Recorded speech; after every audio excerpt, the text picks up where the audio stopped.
Nali, parée d'un pagne tissé d'or et de perles, semblait être une étoile descendue du ciel.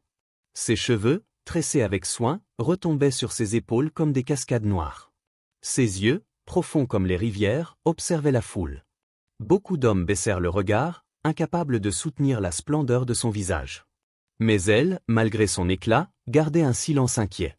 Elle savait que son père aimait la justice, mais elle savait aussi que ces épreuves seraient cruelles, et que les prétendants ne reviendraient peut-être jamais. Alors, le roi leva son sceptre d'ébène incrusté d'ivoire. Sa voix roula, forte et puissante. « Peuple de Koraben, écoutez. Voici les épreuves sacrées qu'a fixées l'esprit de nos ancêtres pour désigner celui qui épousera ma fille Nali. » Et il proclama, une par une. 1. Le fleuve aux 1000 courants, là-bas, l'eau emporte les imprudents, les crocodiles guettent les faibles, et les génies de l'eau testent la patience de l'âme. 2. La forêt des murmures, dans ce lieu, les arbres parlent et les voix des disparus troublent l'esprit de ceux qui marchent. Seuls les cœurs fermes y trouveront la sortie. 3. La montagne des lames, ses rochers sont tranchants comme des couteaux. Quiconque l'escalade doit saigner pour apprendre la valeur du sacrifice. 4. L'épreuve du silence, devant l'autel des ancêtres, nul ne peut mentir. Le silence dévoile les vérités cachées.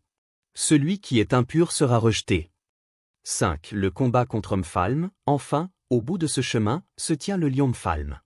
Il est la colère de la brousse, l'ombre des guerriers déchus. Celui qui le terrasse sera digne de devenir mon gendre. À mesure que Candé parlait, la foule retenait son souffle.